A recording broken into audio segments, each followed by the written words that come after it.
Salut, je m'appelle Tex Lacorde.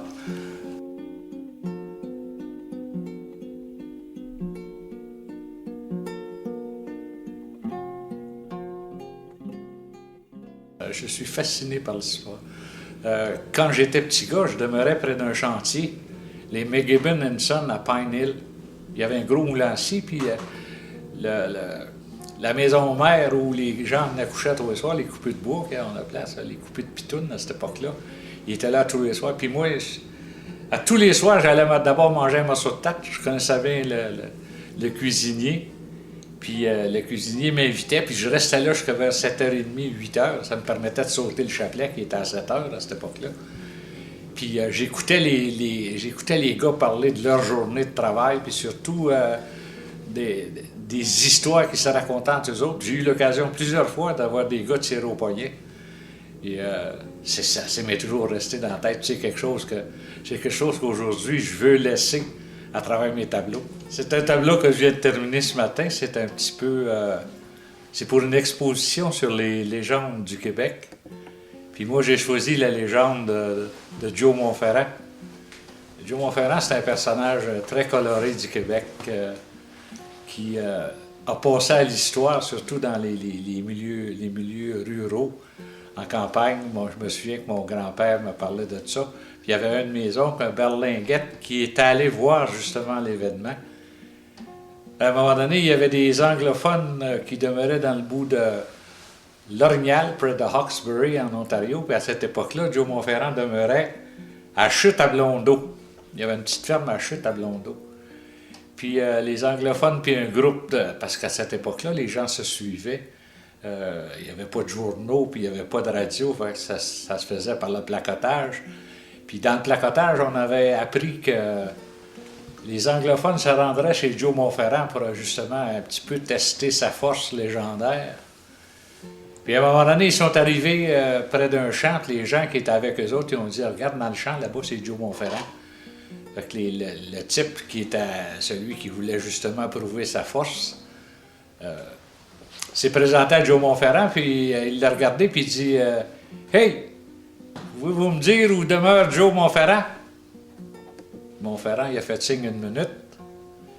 Il a dételé son cheval. Il a pris sa charrue par le manchon. Une charrue, une bonne charrue à cette époque-là, ça doit peser à peu près 350, 400 livres. Il a pris la charrue par le manchon, puis il l'a levé doucement, doucement. Là, il a pointé la petite maison rouge qui était au bout du champ, puis il a dit aux anglophones « Voyez la petite maison rouge, là? » Et là, j'ai de l'ouvrage à faire, moi finir de labourer mon champ. Mais aussitôt que j'ai fini, allez m'attendre là, sa galerie, m'aller vous rencontrer. Puis il paraît que les anglophones ont dit « Thank you very much ». Puis ça a tout reviré de bord, puis la délégation s'est en retournée à l'Orignal. C'est un petit peu l'histoire que j'ai fait ressentir là-dessus, ça, dans le moment, là, pour que nos légendes restent dans l'histoire. Oui, j'ai toujours été malade de l'histoire. Un de mes amis, c'est justement Tessier, qui demeure ici à Sainte-Anne-des-Plaines. C'est un gars qui connaît son histoire, puis j'ai souvent jasé avec lui. D'ailleurs, à l'exposition qui va avoir lieu, il va être là pour raconter les légendes que les peintres ont fait. Il y a une quinzaine de peintres déjà qui se sont présentés pour amener des tableaux qui vont représenter des scènes de l'histoire. Dans nos écoles, on ne force pas trop sur l'histoire, je veux dire, dommage. Que j'ai décidé de faire des scènes, justement, des patriotes, la bataille de Saint-Eustache, puis les patriotes à Saint-Benoît, puis les troupes de Sa Majesté, la Reine Victoria, qui ont justement réquisitionné les fermes des patriotes, brûlé les maisons, brûlé les granges. C'est quelque chose que je veux laisser dans l'histoire, parce que c'est quelque chose qui s'est passé, puis ça fait partie de notre histoire, l'histoire du Québec. C'était très important. C'est important pour moi d'abord d'avoir les bons costumes de l'époque, d'avoir les bonnes dates, de savoir exactement quand ça s'est produit, d'avoir les bons costumes des militaires anglais. C'est beaucoup de recherches. J'ai beaucoup de livres sur les patriotes. Je me suis informé à des historiens ici au Québec qui ont fait un plaisir de me documenter là-dessus. la documentation. D'ailleurs, quand j'ai fini la bataille de Saint-Eustache, elle a paru dans les journaux. Denis Archambault on l'a fait paraître dans sa publicité. Puis il y a immédiatement quelqu'un de Saint-Eustache qui m'a appelé pour me dire que dans l'histoire des patriotes de Saint-Eustache, le cimetière était à gauche de l'église.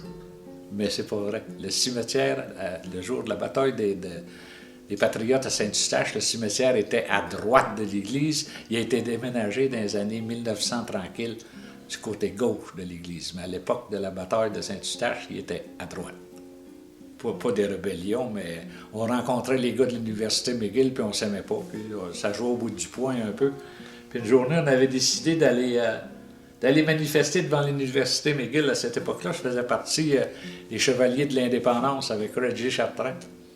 J'ai d'ailleurs été garde du corps pour René Lévesque avec les Chevaliers de l'Indépendance. Puis on s'était rendu pour s'en aller à l'Université de Montréal. Finalement, on avait descendu parce que les gens nous avaient dit qu'il y avait un paquet d'anglophones qui étaient réunis en bas au Square Dominion. On s'était rendu au Square Dominion, puis là les policiers étaient là. Les policiers, il y avait beaucoup de policiers. Puis il y en a un des policiers qui a suggéré qu'au lieu de casser des vitrines puis des batailles à n'en plus finir, de choisir un de chaque côté. Puis ça réglerait le cas. Puis Reggie Chartrand, c'était notre choix. Reggie Chartrand était tout petit à cette époque-là, il était boxeur. Il était assez bien bâti, mais il était tout petit. Puis l'Université McGill avait choisi un de leurs joueurs de football, les Redmen de McGill. Un gars d'à peu près 6 pieds 4, je dirais à peu près facilement 260. Là. Puis Roger l'avait couché juste avec beaucoup de poings sur la gueule. Là. Ça a fait de dos, ça n'a pas mené de bruit. Puis moi je sautais de joie. C'est un de mes beaux souvenirs que j'ai gardé de l'époque, de cette époque-là, des années 70. Je me souviens de la réaction. Il y avait eu un silence pendant à peu près, je dirais 5-10 secondes. Là. Il n'y a personne qui parlait un mot. Là. Puis là, j'ai juste entendu Ray dire « Y en a-tu d'autres? » Puis là, ça a été l'euphorie. Là,